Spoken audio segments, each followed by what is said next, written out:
За апошняе дзесяцігоддзе вёска Пінкавічы, што знаходзіцца прыкладна ў 6 кіламетрах ад горада Пінска, значна вырасла і пашырылася.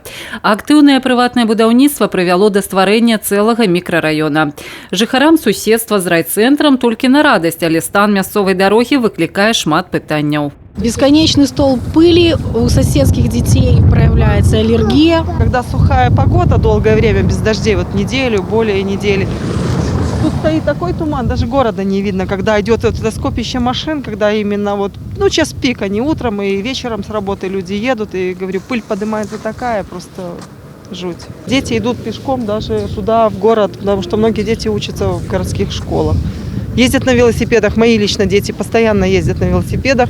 Па словах жыхароў Васількоў, пражыванне ускладняецца яшчэ і аддаленасцю аўтамабільнага пераезда праз чыгунку, якая раздзяляе новы мікрараён з астатняй вёскай. Існуючы пераход разлічаны выключна на пешаходаў. Просили мы вообще сделать не пешеходный переход, а автомобильный проезд.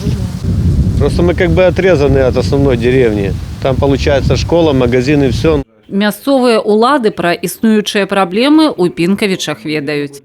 Эта дорога, она нужна. Она нужна. Денежные средства на эти цели изыскать, конечно, необходимо. Это сложно. Мы на конец месяца запланировали заседание исполкома конкретно по тематике дорожно-транспортной инфраструктуры с приглашением областных руководителей Брест-Автодора и Белавтодора. Потому что в целом проблема в районе достаточно острая. Па словах кіраўніка раёна, кошт комплекснага рашэння пінкавіцкага пытання перавышае ўвесь дарожны бюджэт раёна за год.